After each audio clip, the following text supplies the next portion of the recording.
What's going on, people? Welcome back to Curtis Shaw TV, back with another live stream today.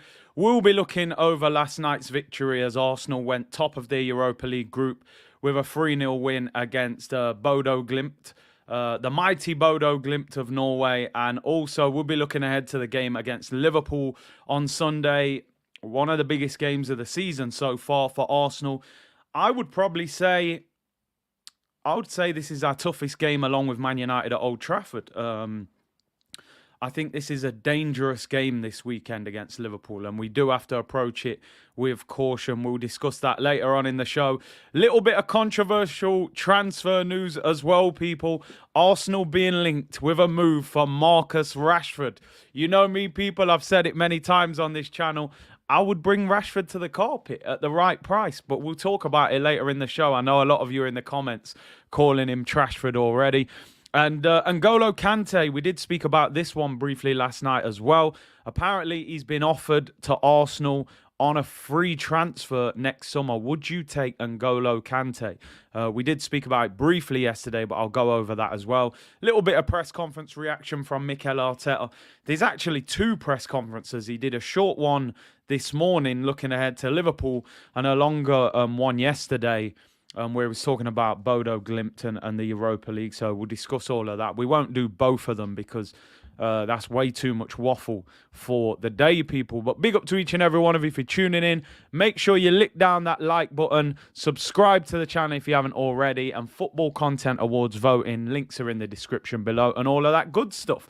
Happy Friday, people. Hope you are safe and well. We're top of the Premier League. We're top of the Europa League group. But we're going to have a big test this weekend. That is for sure. All right, let me get into a few of your comments. Kid said, don't take my baller. Angolo, is he still a baller? That's what we need to figure out. Omar said, if Kante was still good, Chelsea wouldn't be willing to sell him. See, the thing is, sometimes I think it depends on the reason why you're selling a player. Because on one hand, you could say, well, Gabriel Jesus can't be that good because Manchester City want to sell him. But we know the reasons. It wasn't because of injuries. It wasn't because of age. It was purely because Holden the robot was arriving. I think with Kante, where the worry is for the last 2 seasons, he's been very injury prone. He's also nearly 32 years of age as well.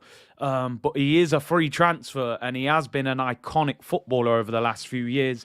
But sometimes those short-term deals for older players, they can be successful. You know, look at Thiago Silva at Chelsea. He's been a fantastic signing for them, a real leader, and has played a lot of football. But on the flip side, you've got deals like Willian where, you know, you're taking him on big wages. He's past his best. He's not motivated to come to a new club. And, you know, he's just literally going through the motions. So it depends on how deals look when it goes to these type of deals. Wasim said, slept like a baby after that game last night. Bro, I'm telling you now, I often watch the game back just so that I have a better perspective of the game, because obviously when I'm doing the watch along, sometimes you don't get to see the game properly. There was no way on earth that I was watching that game back last night. I'm telling you, that game was painful in the first 30 minutes. I would have been asleep. Benjamin said, bro, Kante is a Premier League winner, World Cup winner, proven winner, and a winning mentality. As I said, you know, there are pros and cons of that deal. Slow mode is on, people. We are in slow mode. We ain't calling it Xhaka mode anymore until he reverts back to type. He had a little handball yesterday that I was like, yo, that looks like default Granit Xhaka. You better stay away from that.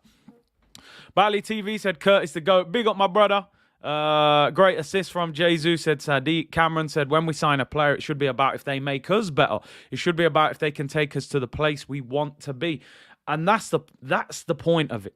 That's the point of it. We can't always get too caught up in they're selling them. It's why they're selling them. But what can they offer us? How can we structure the deal to make it work for us? But we'll discuss it further on. 3-pointer said, only rejects I want are from Man City. Art Nell said, no Rashford or whatever his name is. It's harsh. Benjamin said, I'd also take Rashford, not even needing to think about it. Well, we'll discuss it later in the show. And Rion said, Curtis, would you start Fabio versus Liverpool? Damn, that's a very good question. I thought he was fantastic yesterday. But it was only Bodo Glimt. him and Martin Odegaard, they play the role quite differently, considering they're similar in terms of they're both kind of number 10s, number 8s, both left-footed, both like to get between the lines. I feel like Martin Odegaard is somebody that he tries to dictate the tempo of the play, where I feel like with Fabio Vieira, he maybe tries to damage you a little bit quicker in that it seems as if as soon as he gets the ball, he wants to pass forward or shoot. And I really like that in a number 10. I do appreciate Martin Odegaard's qualities, but I do like what Fabio Vieira does. I like a number 10 that shoots, that he's looking to score. So he won't start. He won't start over Martin Odegaard on Sunday. He loves Odegaard. It's his captain. And he'll stick with Odegaard. I think Fabio Vieira will take a bit more time. You know, he needs to put that performance last night into a Premier League game when he gets the chance. Cosmos said, skinny Fabio is so technical. Yeah, listen, like I said yesterday, it's about how you move your body and wriggle your way out of these situations. Anthony said, Fabio reminds me of Santi Cazorla. Big praise. He was a serious baller. Lisa Khan said, I seriously hope we turn up on Sunday. Most times Arsenal always let us down when we expect them to perform. Rashford walks in our squad. Somebody just said, Rully said, if Rashford in, who's out?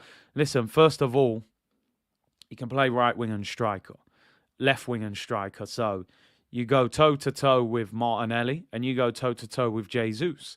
It's as simple as that. You've got to look at improving the whole squad. He's better than Eddie and Nketiah. But listen, we'll discuss it later on in the show. Let's get into last night's game because I've got to be honest, I don't want to talk about this game for too long. It is what it is. It was what it was. And Arsenal beat Bodo Glimt by 3-0. Light work. We all, well, you know, I was calling them Hello Moto, Motorola FC. People were telling me, you know, oh, they're much better than you think. They beat Roma. They looked awful yesterday. You know, they kept the ball okay, but it's a team we should beat home and away quite comfortably. Interesting thing about the game, they actually had more possession than we did, which I was really surprised, and completed more passes than us. So, listen, they're tidy. They're technically not bad. They keep the ball pretty well, but they never look like really troubling us that much. Couple decent saves from Matty Turner, but there was no real problem in the end. They had 51% possession to our 49, but 18 shots on goal for Arsenal, 6 on target, 3 goals. We should have scored 4 or 5. Eddie and Nketiah missed the sitter. Fabio Vieira clipped the crossbar. We had a few decent chances as well. And the game was dealt with fairly comfortably. I'm quickly going to go through player ratings. We're not going to take as long as we usually do in the Premier League, as I just don't think it's necessary to talk about this game for too long. You know how it goes, people. Throw the name out there. Chuck a score in the comments what you think. Most of them will be reasonably high, as it was a decent performance. Let's start with Matt Turner. I'm going to give Matt... I was going to call him Mitt Turner. Tina Turner. Matt Turner. I'm going to give him a bit of credit. Last night I thought he did well. Came and collected his crosses. Made a couple of good saves. Solid saves. Clean sheet. Did his job. Nothing to write home about. It was a good performance. I've written down 7.5. 2 decent saves. Didn't have any world-class saves to make, but 2 decent saves. Took his catches nicely. Kicking was okay. Didn't have to kick that much. I give him a 7.5. Looked decent. Something for him to build on. I hope he's better than what I thought he was in the first couple of games. Yesterday was the first time I've really looked at him and thought, okay, that was a good performance, something to build on. So let's hope he continues. What's love got to do with it? Tina Turner settings, people. Ziggy said 6. South London's finest 7. Nimbo gives him an 8. Nimbo gives him a 7. Oz gives him a 7. Kept it neat and tidy. Anne gives him a 7. Odeon said Turner 8, nothing to do with a clean sheet, actually a few good stops. Listen, fair play to him. What's a save got to do with it, says Yardman. I give him 7.5. I was going to give him a 7, but I'll give him the 0.5. Hendon Guna said, I thought Saka was awful when he came on, more like a 2-bob a week player instead of 180 plus 20. He's better perform on Sunday. I don't think we need to worry about Saka's performance yesterday. It's, you know, he came on, 20 minutes? The game was over. I wouldn't make any harsh judgments off Saka. Let's go through the back four. I could probably give everyone the same, really. I'm going to group the players up just to get through it a little bit quicker. Tomiyasu, 7 out of 10. Solid, good performance. Didn't get troubled that much. What he did well. Couple of passes he overhit a little bit. Played the full 90. Good to have him back in the team, 7 out of 10. Kieran Tierney, 7 out of 10 as well. I thought it was a good performance from him. Came off. It was light work. It was light work. He didn't have a lot to do. So, yeah, I'm going to give Tomiyasu 7 and I'm going to give Kieran Tierney a 7. I thought they both did well. Gabriel gets a 7 as well. Better performance for him. Obviously, than the one at the weekend where he made the mistake, but the level of opposition was severely lower. So I'm going to give Gabriel a 7 as well. The only player I'm going to give higher is Rob Holden. I thought Rob Holden's goal was excellent. The goal puts him that little bit higher for me. So I'm going to give Rob Holden an 8 out of 10. I thought he did well, won his headers. Been at the club for a long time, doesn't play that often. And the goal was brilliant. So I'm going to give Bob Bolden, or they was calling him Rob Marley last night, saying that he's going to have dreads. We can't call him Bolden no more. He's got plenty of hair. But Rob Holding gets an 8 for the goal. Good performance and fair play to him. I do like Rob Holding. He's a club man, isn't he? He's probably going to end up being at Arsenal for, the rest of his career, just as a squad player. But, yeah, we give Bob Bolden. Holdini gets an 8 out of 10. Let's go into the midfield. Do you know what? I'm leaning on the community for this one, right? I'm leaning on the community for this rating because I didn't watch the game back and I finished the watch along last night and I thought to myself, when I was doing these player ratings, I thought, I actually don't really remember what Sambi Lokonga did in that game. And I hope that doesn't sound harsh, right? He he kept the ball, he was tidy, but I'm not going to lie. I need the community to guide me here. I've written down 6.5/7. And I actually don't know whether that's a fair observation. 6.5? I thought it was average. I thought he was tidy and kept the ball. I don't really think he did that much. I didn't notice him. I honestly didn't notice him. So I need a few people to let me know what you think about the rating for Sambi. I've got 6.5. M5 said, big love, Curtly, first live for some time, but always watch the next day. Knots in Australia, beef patty and nourishment from Vicky Market settings. Hey, big up yourself, man. Big up yourself. Knots boy in Australia. Big up, man. Hope you're well. Tammy said 5.5. Hendon Guna, Sambi 6, not much more. Standard 6. Sambi 4, the new role, ghost midfielder. Zombie Lokonga, 5.5. Sports Genius gives him a 2. He's definitely too suspect, 5.5. Sambi was too casual, no real energy or drive, 5 for me. Sambi was looking for Bambi. I just didn't see him. I mean, I think I'm even being kind giving him a 6.5. I didn't notice him. Did not notice him at all. But I didn't see him doing much wrong, but I didn't see him do much great. So I'm going to just give him the 6.5, but it seems as if the community think he played worse than that. Brian said, you are not being harsh. People are catching up to Lokonga. Just think back. What does he do? I bet you only remember the times he cost us. Listen, I don't know. When he played in the 6, people said he's not a 6. He needs to play in the 8 and get forward more. When he gets forward more, I don't really see any effect. I'm starting to worry about Sambi Lokonga, I'm going to be honest. We can't be talking about potential at the end of this season. 2 seasons to settle. He speaks the language. I'm not seeing enough from him. He turns 23 in 2 weeks. He's not an 18-year-old kid. I need to see way more from him. I'm not seeing enough. At the end of this season, if he's in a similar position, I think he needs to go on loan for the season.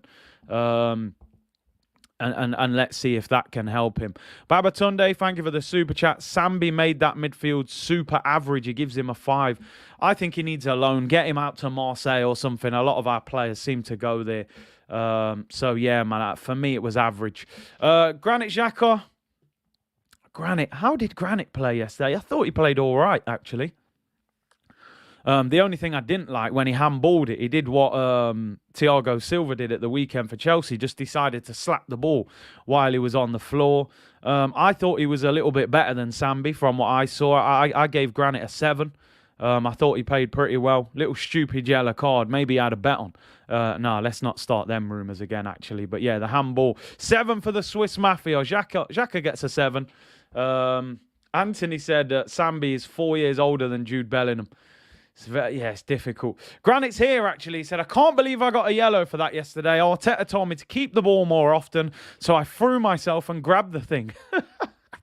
This account is legendary, by the way. What more do you need? Xhaka 7. Some of the old Xhaka came back. We don't want to see that come back this weekend. Fabio Vieira.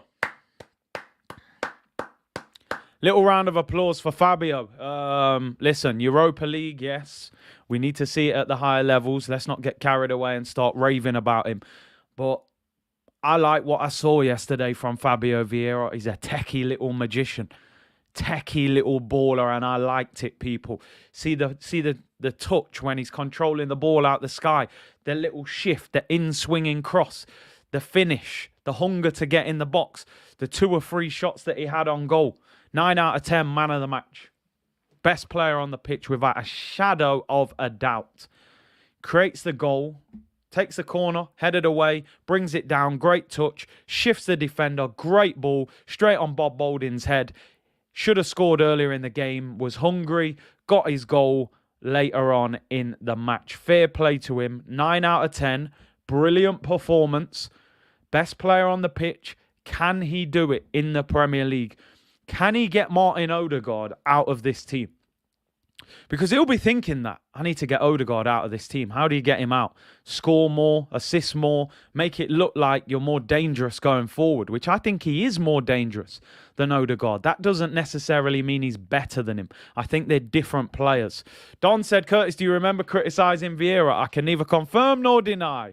No, listen, what my issue was not actually with him. It was... I was saying at the start of the season, should Arsenal have spent that 35 million on a central midfielder rather than a number 10 that can't get in the team? However, if he plays like he played yesterday in the Prem, we got a heck of a player on our hands. And you know, he has just come to the Premier League. So he has got time to adjust and figure it out. So I like what I saw yesterday. 22 years of age, just turned 22. Silky baller. Reminds me a little bit of Bernardo Silva. Not as good as him, of course, but techie baller, and I like it. 9 out of 10. Probably does need to get a little bit stronger to deal with the physicality of the Prem. But I like what I see. I just want to see if he can produce that in a Premier League match further down the line when he gets a chance. Yardman said, Big C trying to justify his criticism with his shameless settings. Yardman, I don't even hide from it. I own it. I own the shamelessness, people. But yeah, man, listen, get him in the gym, build up the biceps, and we got a player on our hands, I'm telling you. Scott said, I swear Big C was slandering him at the start of the season, saying he was built like a noodle. Scott, I'm trying to be positive here, and I don't need reminding that I called him an Indomie noodle. I did. I said he ain't much bigger than a noodle. But listen, when you're hungry, noodles, you know, not bad. Can be quite effective at times. So if he's a techie noodle, we'll take it, people. You know what I mean? We'll take a techie noodle in the 10 roll. But we'll move on, people. Don said, Curtis, in Arteta's team, no one can replace Odegaard, Partey, White, and Xhaka. They seem to be his boys for real, the ones that he really loves. Yeah, super noodle. There you go. It can be a super noodle. But I like him. I like the performance. Anyway, let's move on. Anthony says get him on the hard food and protein shakes. Yeah, he'll be fine, man. He'll get there. He will get there. Let's talk about the front three. Marquinhos. Gonna be honest, outside of Sambi, who I honestly didn't see much of, I think Marquinhos had a poor game. I don't actually remember Sambi doing much. I actually saw Marquinhos on the ball in good positions and he didn't do anything. I thought he was our worst player yesterday. Got to be honest, saw an inexperience in his game that I didn't like. I've got 5.5 written down. 6 to me is average. I thought he was below average yesterday. Ineffective, didn't really beat his fullback. His crosses weren't great. He got dragged off. That was maybe why the club were saying they were thinking about loaning him out, you know, because he played really well against against Zurich. But let's be honest, Zurich are the worst team in this league. I think they lost 5-1 last night to PSV. So he's got to do better than that. It was a poor performance. He is 19. He is developing. I had a lot of hype around him after that first game yesterday. I like South London's Finest said in the stream as well, and saying now, he's not as quick as I thought. I thought he was actually quite quick. He didn't look very quick yesterday. But listen, not going to write him off. Still needs time. But I didn't like the lack of direct running. It's almost as if he was scared to run at him.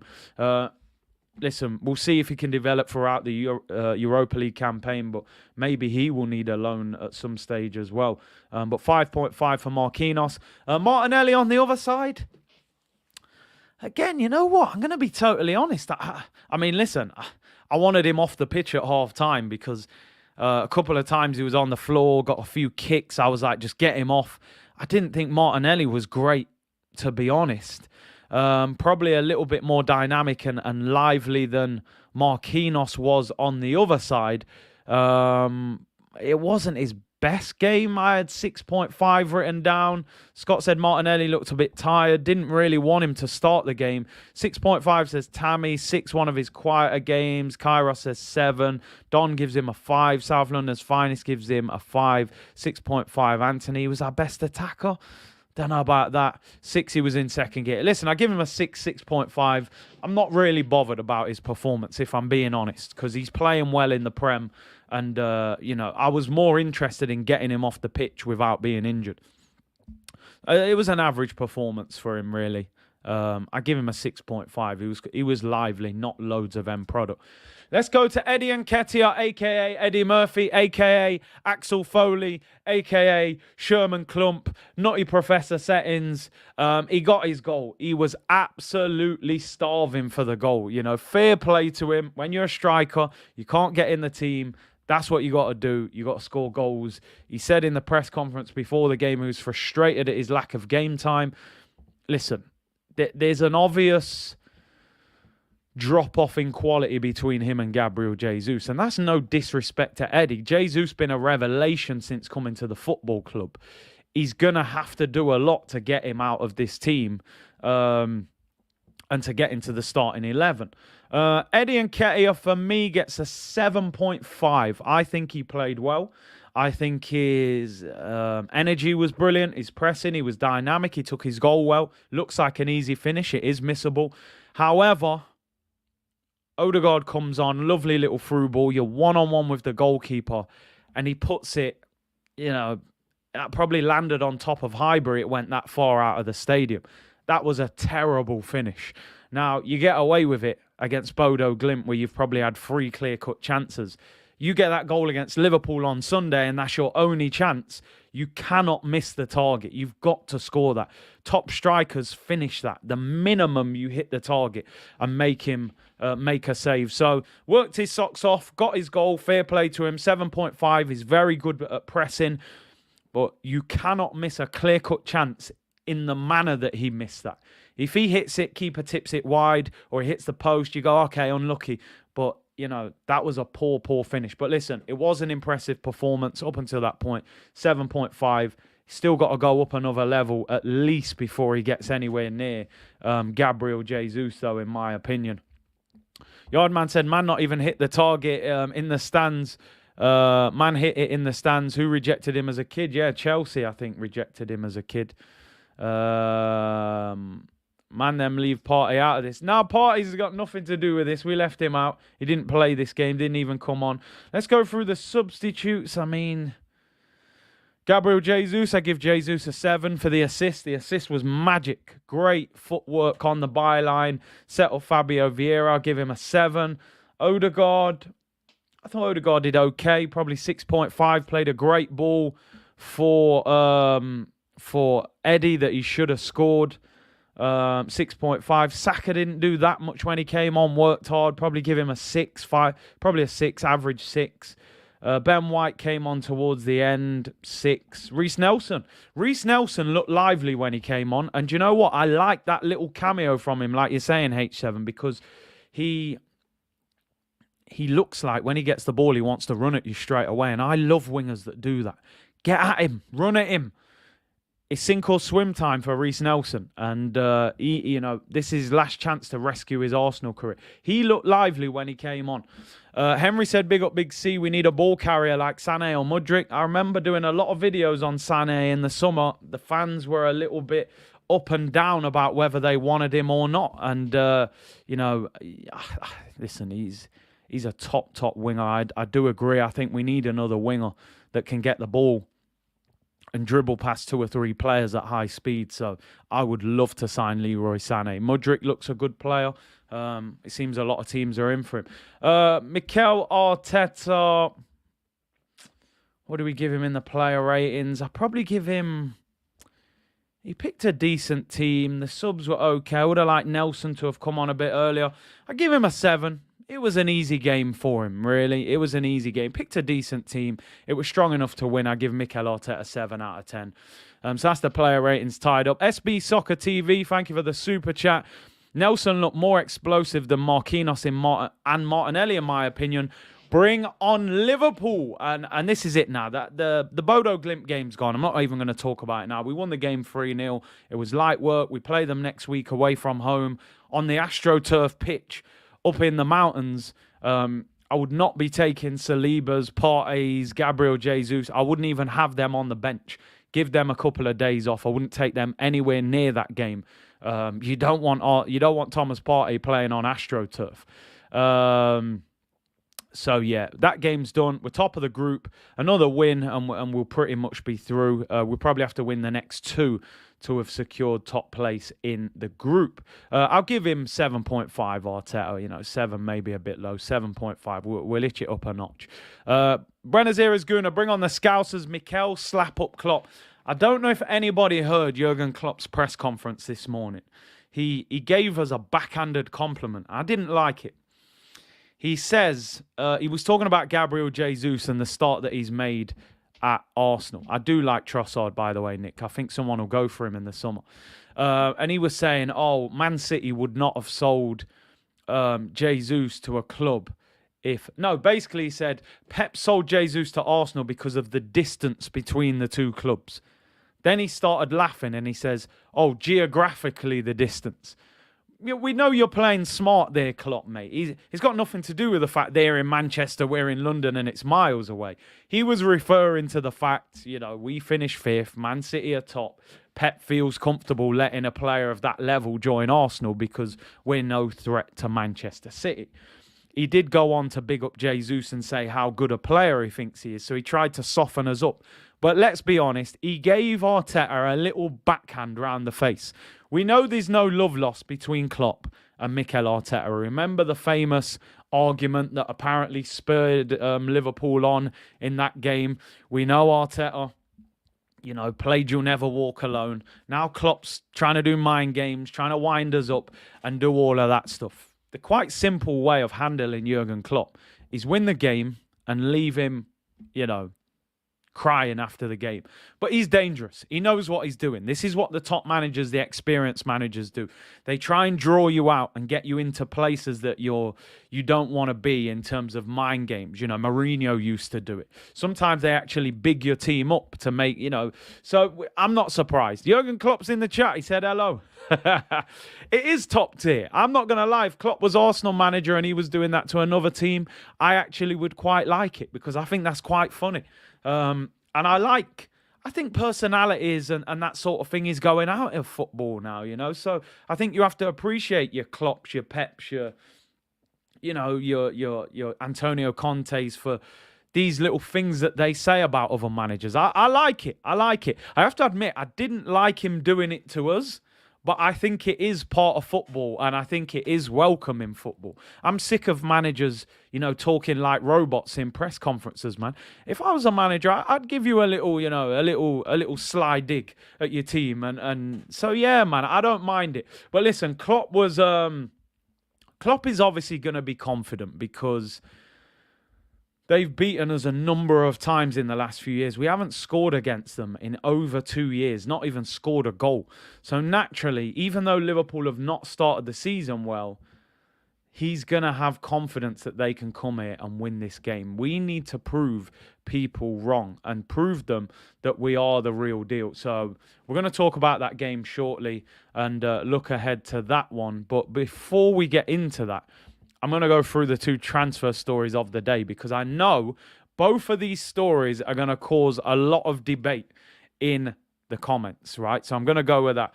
South London Swiney said, I miss the days of Jose dissing Rafa. Oh, the worst one I think he ever said. I think one time Rafa dissed Jose when Jose left. Jose left Inter. And Rafa went to Inter, and he said something about the state of the team. And Jose said, I won the treble with that team. And then Rafa's wife said that Jose was unfair with his comments. And then Jose said Rafa's wife should concentrate on Rafa's diet or something. It was seriously rude. It was bad. It was bad. But I can't lie. I like that side of football. Wenger and Jose on the touchline and all of that. I think it's a good part of football, man. But anyway, let's talk about Marcus Rashford. And I know people aren't happy in the comments already. People are not happy in the comments. Music promotion, you're right. Cody Gakpo, 2 more goals last night. We'll get a closer look at him in 2 weeks. Let's talk about Marcus Rashford. Some of you call him Trashford. Some of you call him Rashford.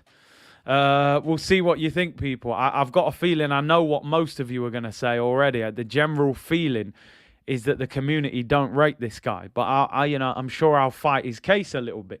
The poll's going up, people. More polls than a strip club, as you know. The poll is going up. It's a quite simple poll. Would you take Marcus Rashford at Arsenal? Nothing to do with the money. I just want to know, would you be willing to take him at Arsenal? Simple things in the poll today, people. Would you take Rashford at Arsenal? The poll is up, people. The poll is up. First one of the day. Straight yes or no, no messing about. Bang. There we go. Let me know in the comments what you think. Right, the story that's come out. Arsenal are keeping close tabs on Marcus Rashford. The player's contract is due to expire next summer. However, Manchester United have the option to extend that deal by 12 months, but have yet to do so, providing encouragement to suitors, including Arsenal. Right. I want to know what you think about Rashford potentially to Arsenal. I'd take him at the right price. I'd take him at the right price. Going to be totally honest. Because we lack depth. He can play in a multitude of positions. He played up front against us. He ripped us apart. Now, I know we was naive. We was on the halfway line, leaving space in behind. But clearly he's got quality. Scored 2 goals against us. No, 1 goal, 1 assist, sorry. And did he get 1 goal? No, he scored 2. He scored 2. Eriksen gave it to him. 2 goals against Arsenal. There's clearly quality there, people. But I just think, the reason I've always been in favour of taking Rashford, I think he needs to leave Manchester United. I think he needs to leave his home city and go and play for someone else. And he needs someone to coach him. You know, he burst onto the scene against us, actually. I would take him. Den says, who would he start over? It's not always necessarily about who he starts over. You need top-level competition. You need it. Look at Kieran Tierney and Zinchenko, what those two are doing to each other at the moment. They're pushing each other to the limit. You're right. Yeah, 2 goals and 1 assist. He set up Anthony's goal as well. Zinchenko and Kieran Tierney are going to push each other to the footballing limit this season. I guarantee they will make each other better players. Now, when we signed Zinchenko, nobody said, well, we've got Kieran Tierney, we don't need Zinchenko. People said, you need 2 players in every position to compete. Why would you not take him? He can play left wing. You go and compete with Martinelli. He can play up front. You go and compete with Gabriel Jesus. He's better than Eddie Nketiah, that is for sure. Way better. Way, way better. Listen, it's an interesting one. Like I said, he's got a year extension available next summer. Now, I've read the report on this just to try and figure out the whole story, right? His contract runs out next summer, so he'd be a free agent. However, Manchester United have an option to extend it for a further year. It's not his choice. And they're going to do that, right? They're going to extend his contract. That's a fact. Whether they're selling him or keeping him, they're going to extend it. However, according to reports, they're saying that Manchester United could potentially extend his contract by a year and then cash in on him. Personally, I don't know if I believe that story, first of all, because like I said, he's the second biggest shirt seller at Manchester United. And you know United love all of that business and stuff like that. Just to put it into context, though, Rashford earns £200,000 a week, which is big wages. Big wages. But again, am I surprised? Saka's about to sign for nearly 200k a week. And Rashford has done more in football than what Saka has done. I'm not saying he's in better form than him, but he's doing more. He's done more than him in his career, you know. So he was always going to be big wages. SB Soccer TV, Rashford is way better than Eddie. Bring him in ASAP. I'd take him. Year left on his contract. I don't even think you'd have to pay huge money for him, but 200k a week is obviously a large amount of money, a big amount of money to pay a week. Let me get into some of your comments and see what you think anyway. I want to know what anybody is saying. Martin said he's a massive upgrade on Sherman Klump. Let's see. Yemi said they'll extend to preserve his value. They won't let his contract run down. Jermaine, thank you for the super chat, bro. He said, I think Rashford is decent, but Arsenal fans do not like hand-me-downs or players over a certain age and salary. He'd be over-scrutinised. See, do you know what? I try and figure out why this deal is so frowned upon by Arsenal fans. I get it on one hand, you know, but I look at it and I think he's 24 years of age, right? You'd like to think his best years are ahead of him. Now, when we signed Gabriel Jesus, right? When we signed Gabriel Jesus, I heard very few Arsenal fans complaining about that deal, right? Most Arsenal fans were delighted with that deal. Jesus is a striker. He's on 200 grand a week, and he isn't in great form, right? When he left Man City, he wasn't in great form. He scored 8 goals last season, Gabriel Jesus. 9 goals the season before. I know he starts on the bench a lot. His biggest ever season was 14 Premier League goals, Gabriel Jesus. And we celebrated that deal massively. You know, Cecil was dancing around with the Brazilian flag outside the Emirates. We love that deal. Now, Marcus Rashford, his biggest Premier League season is 17 goals, 7 assists playing left wing. So he's had bigger seasons than Gabriel Jesus. And he would cost, I don't think, a huge amount. And he's 24. And he can play on the left, play through the middle. For me, it's a bit of a no-brainer. I'd take him. I get it, though. I get it. People get caught up in how you're playing right now. Everything is about how is he playing right now. And I think once you're not in great form, a lot of the time fans say, you're not playing well, we don't want you. But we have to understand, people, football fans, we are fickle. Me included, we are fickle. Granit Xhaka has been at this club for 6 years underperforming, right? 6 years underperforming, making mistakes, getting sent off, giving away penalties. And he's had 7 good games this season. And the fans are singing his name. I'm putting him on the green screen. We're saying, oh my God, Jack has completely changed my mind. Based on a quick turnaround. So it doesn't take much to turn things around for the fans to be happy with you. But I think when they're coming from one of your rivals, like you said, Jermaine, it's scrutinised a lot more. So it is what it is. Greg said United had massive losses last year. Their wage bill is insane. United might move on just because of that. I was also reading as well that United want Sancho to be their left winger. They've invested a heck of a lot of money into Sancho. 300 grand a week wages, 75 million transfer fee. It seems as if they want him to play on the left. And, you know, it could be a case of moving him on. Big up to Greg. Elliot said a front line of Rashford, Jesus and Saka. Listen, it would give us great options. I think having a left wing option, Rashford, Martinelli, would be lethal. Imagine one of them starting and the other one coming on. But anyway, It is what it is. I want to see what you think, people. Penalty Spot said Rashford is explosive, understands the game. Arteta's tactics would suit Rashford. He has more to offer than Pepe and better cover for Martinelli than ESR. If you could get him for 40, 50 million, 40 million, 45 mil year left on his deal, take him all day long, I would. But that's just my opinion. If you've got a collective, imagine Arsenal having Smith Rowe, Martinelli, Rashford, Saka, Gabriel Jesus as your 5 attacking players. 3 of them start, 2 of them to come off the bench. That is proper strength in depth. Sean said he would be perfect. Not sure about his pressing. Yeah, maybe. I think Rashford would strive under Arteta. He just needs to get out of United, says Paul. Timol said, I would take Mitrovic over Rashford. A lot of people like Mitrovic. They said they'd take him as a plan B. Anthony said levels. Marty said we need an attacking player in January. Listen, I'm gonna round up this story anyway. Number one, I don't think the deal's gonna happen. Right, so let me not get too caught up in it. I can't see Manchester United selling him, and if they do sell him, he was linked with PSG in the summer, so they probably want him to leave the country rather than sign for a club that's competing for top 4 with them. Would they really let Rashford go to Arsenal? Probably not. PSG would probably take him. Their front line is getting on a little bit. Messi's 35. I think Neymar's 30. Mbappe's obviously a good age. They let Di Maria go as well. So I think they'd probably get him abroad if they had to sell him. So it's not likely to happen. Now, listen, for me, people saying I'm capping for Rashford a little bit here. I'm just trying to make sense of why people are so against it.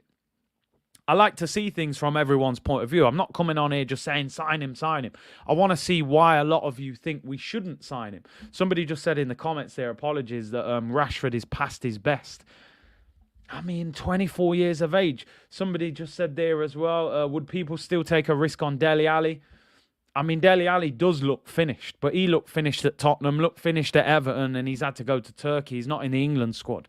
But I know what you're saying. Are you comparing him to Dele Alli in the sense that you believe he blew up early and then maybe he's on a downward spiral now? I don't know. Time will tell. Guna Forever said, big up from New York City. Really don't think Rashford could play in a side that has more of the ball. So you think he's more of a counter-attacking player than a team that dominates possession, which I think Arsenal are trying to be. But listen, interesting opinions. I like everyone giving me their opinions on why they would or wouldn't take him. People saying, where do you play him? Again, competition. You have to have competition. Even somebody like Gabriel Jesus, who is fantastic. We love him. He's our main man right now, probably our star player in attack. Gabby hasn't really got no competition. And I'm keeping it 100. If Gabby's fit, Gabby's starting ahead of Eddie and Nketiah every day of the week in the Premier League. Maybe you give him Europa League games. Even Jesus should have competition at Arsenal Football Club playing through the middle. I mean somebody that is not far off him. Competition is vital. I think Saka has suffered a little bit from having no competition now that Pepe has gone. He would have looked at Marquinhos last night and gone, right, nothing to worry about, mate. Anytime I'm fit, I'm playing 90 minutes because he ain't coming on for me. Competition is vital at top clubs. You look at the other top clubs, look how many players they've got in attacking positions. You do need them. Sané or Zaha over Rashford. I mean, listen, I would have no problem signing both of them. But people would say, oh, Zaha's too old. He's 29. People would say, oh, no, Sané's had a big injury. Sometimes it's hard to convince people that they are the right signing sometimes. I've ended the poll quite simply. 58% of you said you wouldn't. No, 58% of you said you would take Marcus Rashford. I thought it was the other way around. 58% of you would take Rashford at Arsenal. 42% say no, you would not take him. So interesting. Just about Rashford. I'm surprised. From the comments, that seemed like 60-70% of you wouldn't take him. But anyway, Gakpo or Rashford? Gakpo's scoring for fun at the moment. Again, scoring for fun in the Europa League and the Dutch League. But it's you never know, do you? He ended up... Who bought him? Who tried to sign him in the summer? Southampton. We'll see. We'll play him in 2 weeks.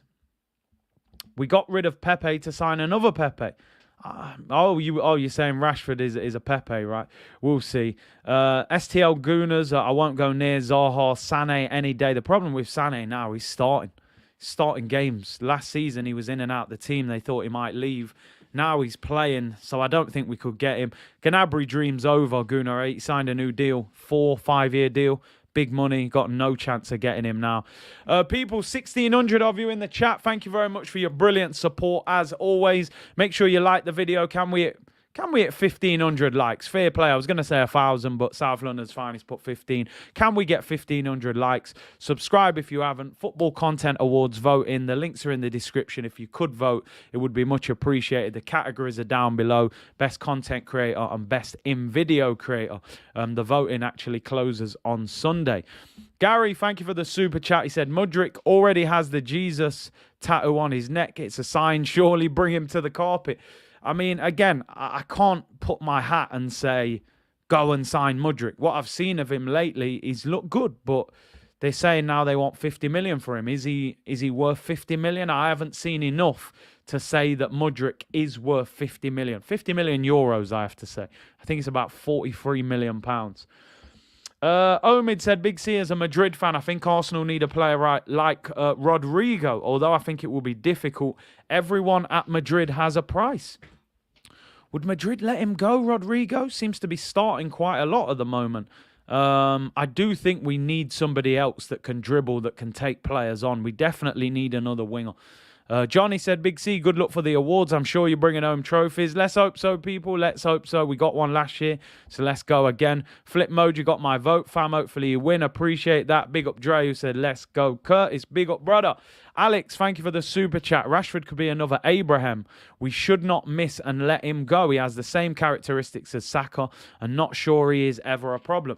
Tammy, I mean, when we were being linked with Tammy at Chelsea, I was like, no. Don't go anywhere near him. He's a taller Eddie Nketiah. I don't want nothing to do with him. I did not rate Tammy Abraham one bit. I wanted nothing to do with him, right? Never rated him.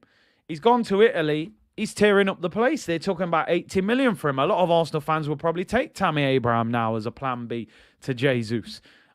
So things can change very quickly in football. Players are wrote off all of a sudden. 6 good months somewhere and they're back. Dave, thank you for the super chat. He said, my brother, who would you take, Rashford or Kante? I would actually take Rashford ahead of Kante because he's 24. I still think he can produce. Kante, you know what? You've moved me on nicely there. You've moved me on nicely. Yeah, I got to be honest, South London, I still don't rate Tammy Abraham. I honestly don't. He's done bits in Italy, but I think it's Serie A attack, slow league, lot of crosses. He's a big lad. Big strikers tend to do well in Italy. Giroud, Zlatan, Lukaku, Tammy Abraham, Scamacca. The tall target man seems to do well in the Italian league. I still don't particularly rate Tammy. Let's go on to part 2. Now, we did discuss this briefly on the watch-along yesterday, but the second poll of the day is on its way up, people. And let's talk about this one. This one came out of nowhere yesterday. And I want to know your thoughts on this. I will be putting a poll up shortly as well. Angolo Kante has been linked with a move to Arsenal. Chelsea, according to reports coming out of France, his agent apparently has said that Chelsea are not extending his contract. Angolo Kante, he is out of contract next summer. He's a free agent. Now, the story goes, Chelsea absolutely do not want to extend Angolo Kante's contract, which expires in June 2023. The player wants to stay in London where he feels good. He has been offered to Arsenal and Tottenham. This is an interesting one. Let me get the poll ready. Let me get the second poll of the day ready, people. Angolo Kante on a free. Kante on a free next summer.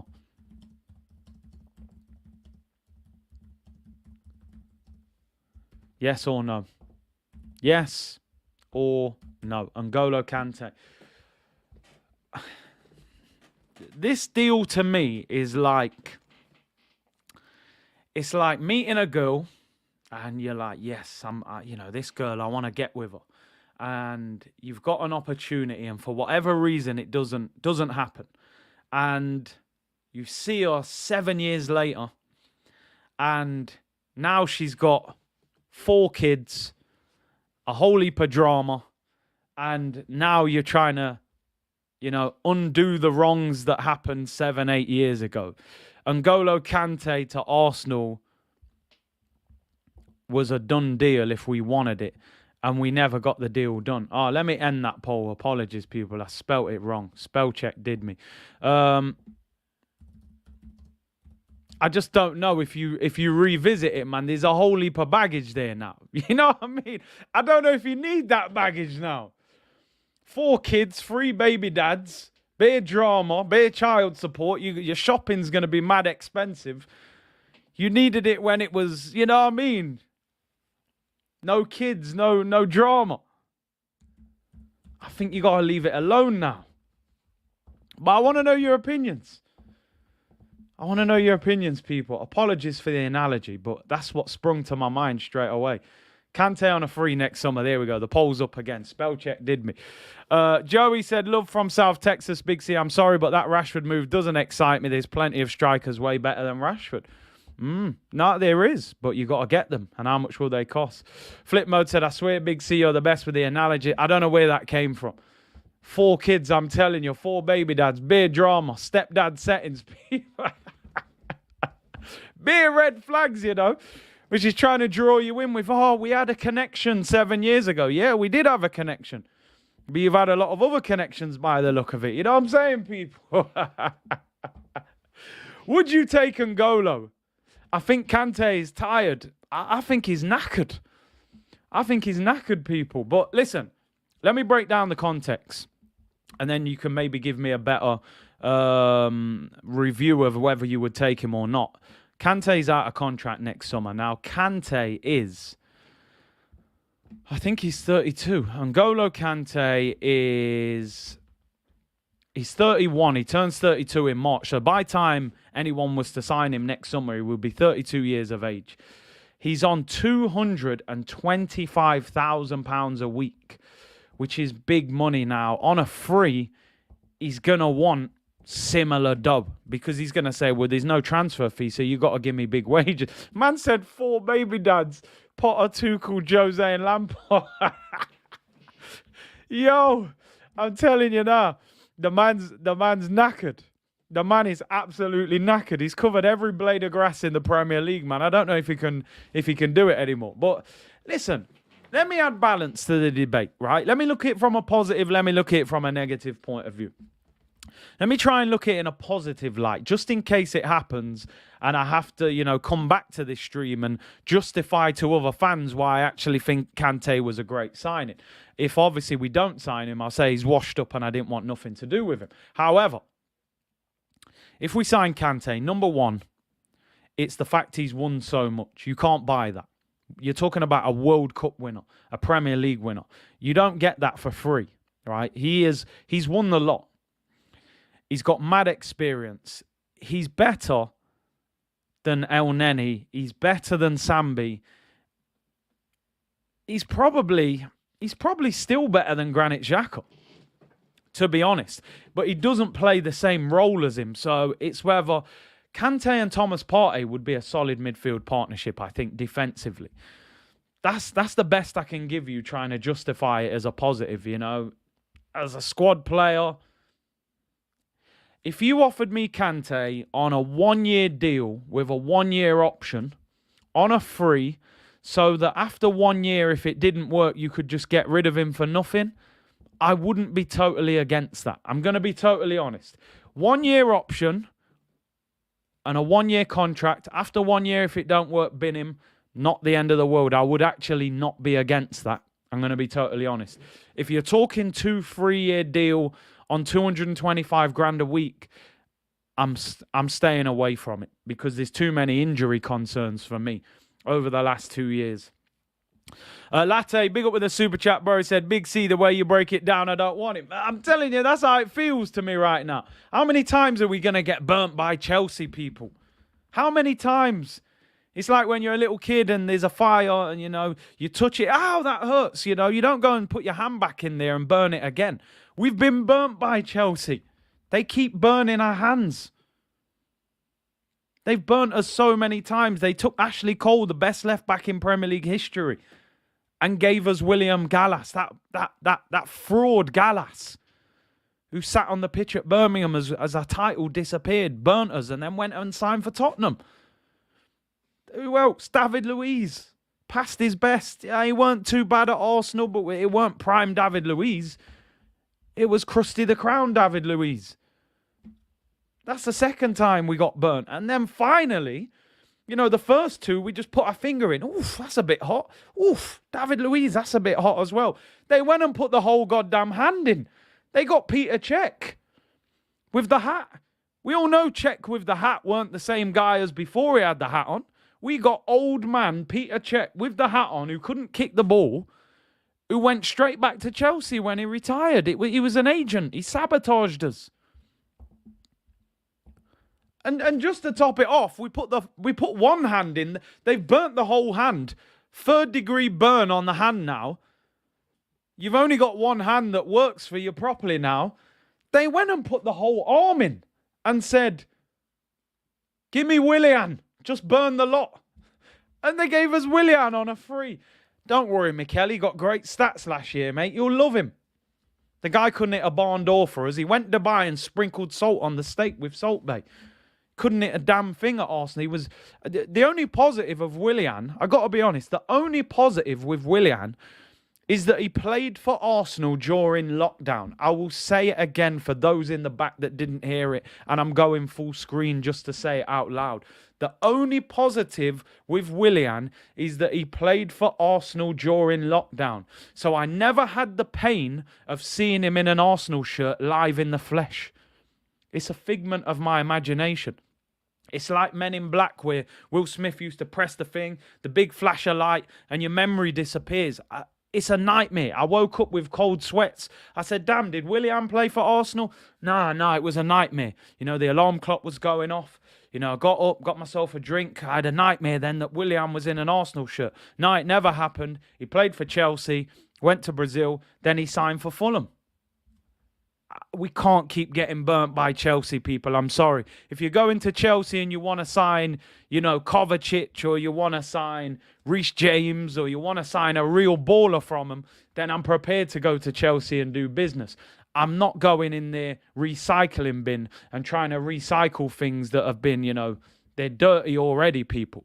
We can't keep going in Chelsea's recycling bin. If you want to recycle, you go in Manchester City's recycling bin. These men are rich. They're throwing Gucci jackets in the bin. Gabriel Jesus in a medium Gucci jacket. Zinchenko, Louis Vuitton bag, never used. That's their recycling bin. I don't really know what's in this Chelsea recycling bin. We need to get out of it because it ain't working, people. Somebody said there, I like David Luiz. I like David Luiz. He had a great personality. He was good on the ball, but let's not pretend he was a great defender. He was average. He had some good games for us, but they gave us the David Luiz past his best, not the good one that was, really good, that used to get cards on FIFA every year, flashbacks. My guest said our midfield is old already. I'd like a young lad. Latte said, yo, Big C, stop burn. I'm telling you, Chelsea, how many times they're going to burn us, man? Keep burning us all over the place. It's wild, people. Can't keep doing it. Stop taking their leftovers. Kante, relax yourself, man. You was elite. You never stopped running. You hunted down anything that moved. I'm sick of going to Chelsea, man. I don't want it. And I love Kante, So part of me thinks short-term deal, it could work, but I think leave it alone, man. Leave it alone. Michael Jackson settings. Don't just leave me alone. Stop doing it, man. Don't do it, people. 52% of you say no to Angolo Kante. 48% say yes. So that's a close one as well, people. But again, I don't think Arteta would sign Kante. I really don't. Usher settings, let it burn, man. You know what I mean? Let it burn, people. Do you know what? I was tempted to sing that then, but he hit some high notes, and I'm not sure you're ready for them on the community on a Friday afternoon. I'm trying to prepare you for a positive weekend. I'm twisted because one side of me is telling me I need to move on. Yo, Usher setting. Don't make me start singing in here, people. It's all mad. Smooth One J said Primark attire in the Chelsea bin. Leave it alone, man. Sometimes we've all bought a Primark t-shirt before. We're not rich. Well, I'm speaking for myself. You get it, you think, all right, little white t-shirt, I'll wear this. You put it in the wash, it comes out, it's all over the place, man. You got to leave it. So leave the Chelsea recycling bin alone, man. Generic user said, big up Big C, no Kante for me. It's like a broken item to fix it. Antiques Roadshow settings, man. You know what I mean? You smash the glass, you can glue it together, but it ain't never going to be the same. When you drink, you drink out the glass. Yeah, it looks the same when you take the picture, but when you drink out of it, the water's leaking out of all the gaps. That's what Kante is right now. You're a legend, but yeah, I don't think you're that guy no more. Nimbo said Grealish is in City's recycling bin. We'll take him. I'll take Jack Grealish. I'll take Gundogan. I'll take Riyad Mahrez. I told you, they got all sorts in their recycling bin. We can take it. But don't go in that Chelsea one. I've had enough of the Chelsea recycling bin. I can't keep getting burnt by Chelsea, man. It's getting on my nerves. Anyway, I am going to do the Liverpool preview tomorrow, hoping to get a guest on. So I'm not going to talk about the Liverpool game for too long today. And I'm hoping to get a guest on so we can preview the game. That'll be tomorrow, people. So look out for that. Saturday preview. Obviously, we'll have the watch along on Sunday as well. Get some of your comments in. I'll be rounding up in about the next 5 minutes. Obviously, just looking at the Premier League table. Liverpool, sorry, Liverpool. Let me scroll down. You're there. You're ninth. I better not cap too much and start dissing them because if they beat us, which is not impossible, then they'll be coming for me in the comments. But listen, Arsenal top of the league. Let me get my badge thing out of the way there so we can see the form. Liverpool, last 5 games, 2 draws, 2 wins, and a defeat. They're not in amazing form. But they're dangerous. I got to be honest, and I said this the other day. Kembo said, I bet Big C would take Aubameyang back. No chance. No chance, mate. I think Liverpool is a harder game than Tottenham. I got to be honest. I think it's a harder game than Tottenham. I always say, people, wounded animals can be dangerous. One wounded animal will just lay there and take its defeat. The other wounded animal will jump up and bite you. And I kind of feel like, you've seen the size of Jurgen Klopp's teeth. There's some big veneer teeth he's got there. If that animal gets up and bites, it might hurt. So Arteta, make sure your hair's tidy. Don't prod the animal too much. But Liverpool, 2 wins out of 7. It's a strange game. 50% of me is like, you know what? We're in good form. Take the game to them and beat them.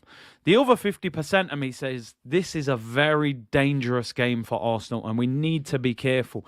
Team selection is going to be vital because I said last week I would have played Tierney over Zinchenko because of Richarlison's attacking threat. Now, this week, you're playing against Mo Salah. We know Mo Salah's not in top form, but it's still Mo Salah.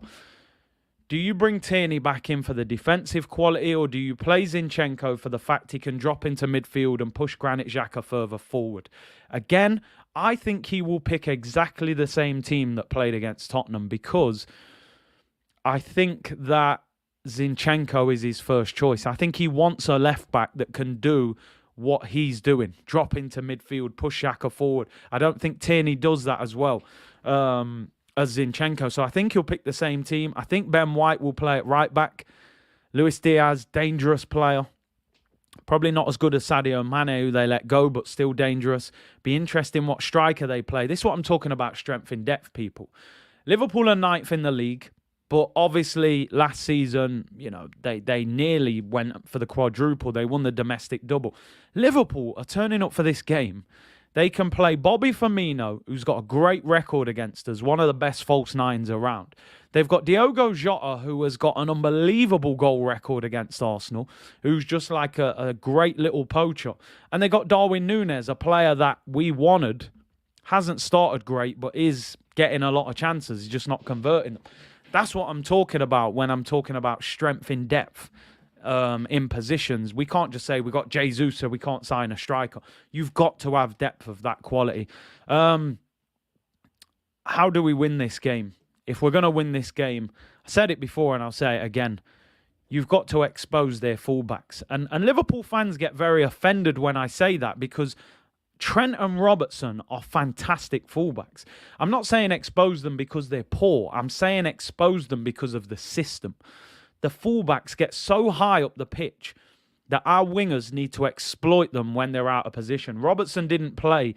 or did he play against Rangers? He hasn't been playing. I've seen that Tsimikas has been playing. Who played left back against Rangers the other night? Let me just get the line up. It was Tsimikas. So if I'm Saka, you got to get at Tsimikas. Tsimikas is decent. He's not elite. If you're Martinelli, you've got to get at Trent. Trent has looked down in the dumps. He looks like he's got the weight of the world on his shoulders. He did score a brilliant free kick, but you need to get at Trent right now. He ripped him apart last season, Martinelli. The end product wasn't amazing, but he got past him time and time again. Rip him apart, put him down in the dumps. You know, even whisper to him as you run past him, you're not going to the World Cup, Trent. And just get in his head, people. Mash up his head. I swear to God, I'm concerned about Trent. Trent looks like he's really down in the dumps at the moment. He's not defending well, despite that brilliant free kick.